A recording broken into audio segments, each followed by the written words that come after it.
Hey y'all, welcome and welcome back to my channel. This is a very special day today. Thank you so much for joining me today, because I have officially decided to launch my channel in a new way with a new name. As you may have seen from my intro, we are now called Thinking Hearts, Healing Minds, in order to align with my own philosophical principles that I have gathered over the years, as well as my alignment to current scientific discoveries that give us more knowledge and comprehension of the heart's capacities and the mind's capacities to break us out of limiting structures and beliefs and heal our own maladaptive diseases and thought structures through our own free will, our own self-agency, and our own comprehension of our root issues and the options that we have in terms of our own powers to overcome these issues. So, here we go. I've created this. Well, it's backwards, but Thinking Hearts, Healing Minds, to dedicate this channel. And it will still align with the values of Holly's Hearth Space that I originally intended, to return to self-awareness, to rediscover one's own central disposition, to redesign our internal sacred safe space to be safe within ourselves and tolerant and accepting of ourselves, to reunite with collective consciousness, to not self-isolate, but to become and reintegrate as part of the whole, to reinvite gratitude and wonder for all of the small blessings and miracles of everyday life on earth, to reignite our internal flames, our belief in ourselves and others, and our ability to co-create and create change and desired experiences within our world, and to reconnect with Divine Source, of course, which is why all of this exists, including ourselves. So, all of those things remain as Holly's Heart Space, but the channel itself will be called Thinking Hearts, Healing Minds, because it is not just about my own heart space, but about the collective human expansion that we're all experiencing in this modern age, of understanding that we've been spending a lot of our past centuries, I would say, overemphasizing the logic and the deductive reasoning of the mind, and mentalism, and the limited beliefs that come with apprehension and fear and outcome control and damage prevention, all of these things that we think we should be revolving our worlds around. And instead realizing that that's been, I would say, holistically neglecting the other sides and aspects of a more pyramidal structure of mind, body, and spirit, soul, spirit, individual soul, but in a three-dimensional aspect that also incorporates the higher level ascending aspect of the greater spirit, the greater collective consciousness, and the wholeness of everything. So it's more of a pyramid versus just believing that the mind controls what we see and how we act and how we govern ourselves. For in fact, and I'll go into this in a next video, because there's too much to involve in one video right here, but scientists, especially at the Heart Math Institute, are realizing the capacity and the power of the heart can far outweigh that of the mind. For indeed, the heart has 40 to 60 times more electric power than the mind, and 5,000 times more electromagnetic power than the mind. And this allows us to pause and think, should we be relying mostly or solely on the mind to be governing our bodies and our decisions and our courses through our lives, when the heart actually coordinates through all organs within our body, and it actually governs the mind quite a bit more than the mind just governs the heart. So I think maybe a holistic approach of understanding how the heart is a far more comprehensive and self-actuating organ inside the body, and we should be giving it as much importance and as much listening power as we do to the mind. Let me set this incense down. I was just clearing the space here. Became my little pointing stick for a while. And we're gonna clear the space of any limiting beliefs. We're going to clear the space of anything that would prevent a message from flowing concisely and freely through. And let's begin. What does it mean to think with the heart and to heal with the mind? I just talked about how we have come as a society to limit ourselves by following logic, scientific method, deductive reasoning as the main way to observe and understand our world. And it leaves out the other sides of the pyramidal structure of soul, body, mind, and ether. It prioritizes mentalism as the requirement for consciousness when soul and body exist outside of the need of mind entirely. Thinking with the heart implies leading our perceptions and reactions from a foundation of compassion, harmony, goodwill, and tolerance. If it feels good in your heart, and if it feels like you are aligning with the right thing to do, that is something to follow. And oftentimes, if you take an action and it doesn't feel right, that is telling you that your mind has not aligned with your heart. Thinking with the heart stresses weighing our own hypocrisy against the judgments that we throw at others.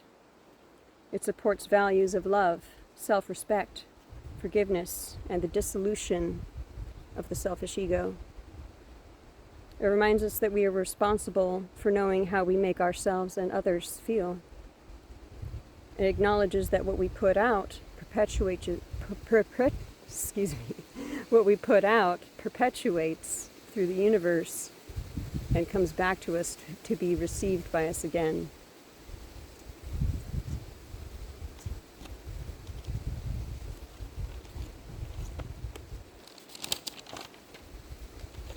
When we think with our hearts, we're not just viewing the world through rose-tinted glasses. We're not blindly forgiving and enabling those who hurt us or others. And we're not giving equal tolerance to evil as we do for good.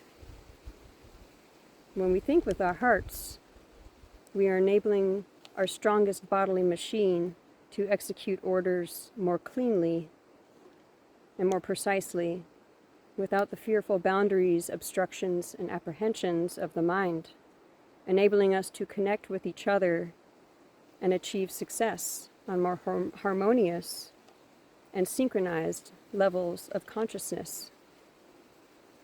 When we think with our hearts, we are strengthening our ability to listen to our intuition and to discern its knowing whispers from the screams of the ego. When we think with our hearts, we are opening ourselves to a different approach toward perceiving, integrating, and reacting or interacting with our internal and external world that puts less emphasis on strict mental logic and more emphasis on the pyramidal structure of mind, body, spirit, and ether. One moment. When we think with our hearts, we're living our lives, behaving, acting, and speaking in greater alignment with our true values and in a way that aligns us to our soul purpose and allows us to learn and grow past the lessons we each are meant to obtain in our lifetimes. When we think with our hearts, we are deliberately raising our core frequency and training our own mind-body coherence to sync and perform on a higher baseline of love, compassion, trust, discernment, surrender, harmony, and acceptance of natural balance, rather than our mind and body matching on a lower baseline of selfishness, isolation, distrust, control, judgment, punishment, shame, and pessimism. When we think with our hearts, we are being radically honest with ourselves about how we feel and what we truly desire, and how we truly want to be treated by others and to treat others in our worlds. And in a future video, I will talk about the scientific evidence and the findings that correlate and support the idea that our heart carries cellular memory and impact that actually carries through even if our heart is removed from our own physical body and transplanted into another. And so, when we think with our hearts, we're being radically honest with ourselves about how we feel and what we desire. Now, what does it mean to heal with the mind? Healing with the mind implies the power of intentional thought and the influence of subconscious and conscious beliefs and fears that we allow to run our lives and determine our outcomes. We can change our lives by changing how we view ourselves, what we accept from others, and what we believe is possible to experience in our lives. We can talk to our bodies and heal them. We can talk to people and heal them. It is all determined by how we focus our beliefs and create intentional habits that we want to perpetuate for our desired experience. It doesn't involve blaming others or falling into helplessness. If all you can do is change how you think, that is more self-agency than nothing at all. It involves word choice, intentional thought, manifestation, and thoughtful co-creation towards a deliberate vibrational frequency, and the idea that every action or object is premised by a thought. Thoughts construct our reality, but we are falsely conditioned to be solely reactive and subjected to them versus the idea that we can co-create and influence our reality through changing them. We can reformulate the words and intentions of our thoughts to change our beliefs and create change in our experience of reality. We can change our experienced reality based on how we think about it. This works for depression, addiction, burnout, trauma, heartbreak, transformative life changes. It does not work as a temporary mask.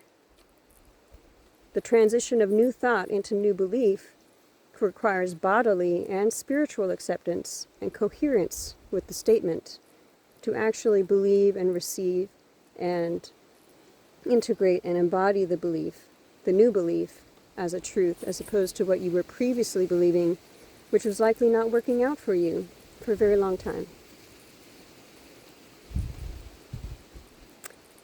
Healing with the mind requires authenticity and soul truth. Materialistic reality does not equate to soul prosperity. And so when we heal with our minds, we want to focus on what we're actually desiring to achieve and what we're actually needing to fulfill ourselves in our lives. Beware the thoughts and intentions that bring distress or manipulate the free will of others, or of the natural, divine order and timeline of things. For this is black magic. Form thoughts only for the greater good, for positive qualities, and for authentic alignment in accordance with everyone's free will and divine timing. Don't be tempted by hate or ruled by fear.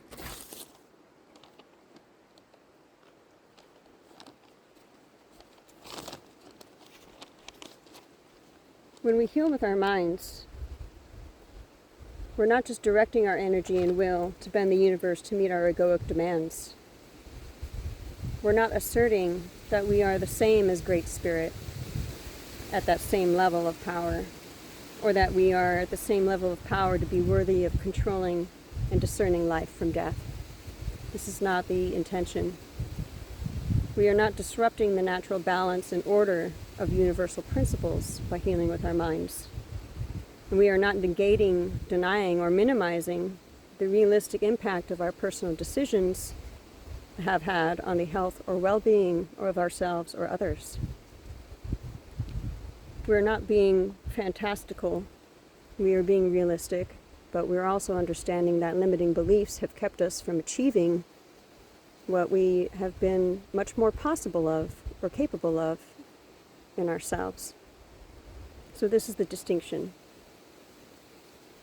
When we do heal with our minds, we're learning the power of our belief, our thought, and our spoken word to govern our world perception, our world reaction, and our own relationship to our bodily vessels. Some words poison, some words imprison, some words heal, and some words renew.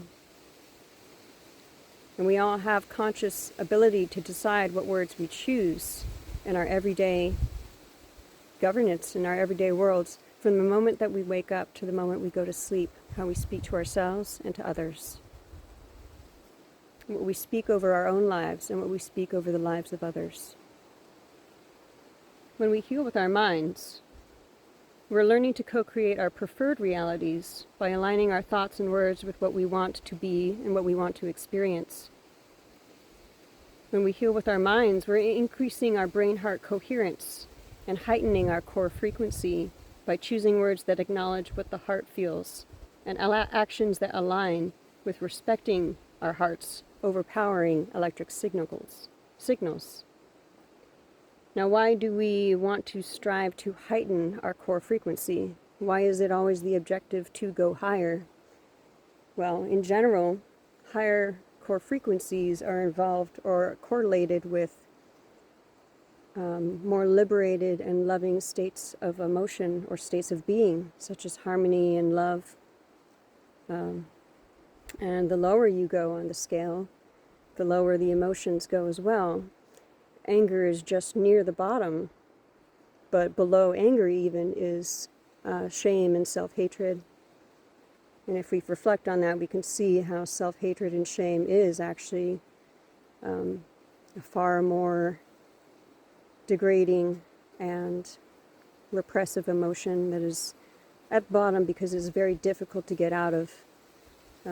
But you'll see as you get out of it, you go past these other stages through neutrality and then up into the positive states of being. And that's why we always want to go higher in core frequency. And the idea is that we,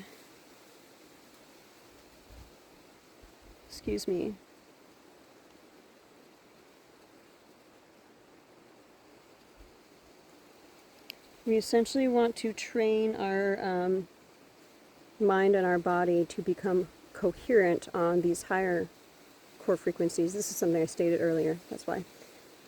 We want to train our body and our mind to meet on these higher frequencies because they allow us to train ourselves to be familiar and comfortable being in states of being of trust and harmony and love versus feeling that we have to remain self-protective in states of pessimism or fear or anger.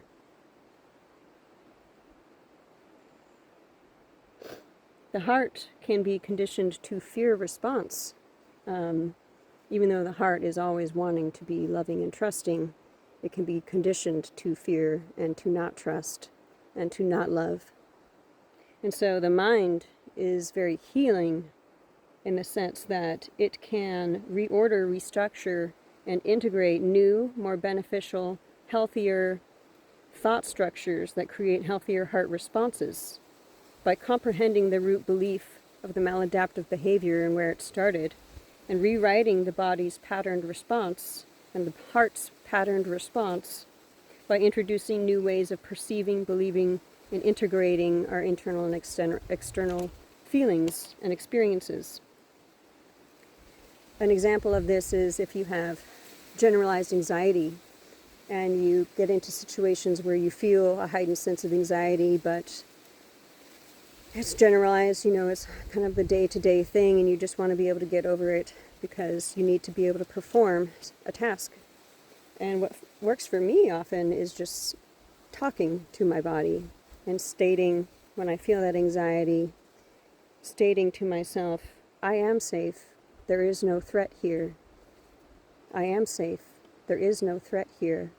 And just simply telling my body that and communicating that and allowing my mind to heal the body's response by asserting the safety, my body almost immediately calms down because it hears my mind telling it, there's no reason to get overworked. We're safe, we're good, it's all going to work out. And this is a very prime and powerful example of how merely talking and using simple words and simple belief structures can change your entire bodily experience of this world. And it can heal you. It can help you overcome the patterns that you thought you could never get out of.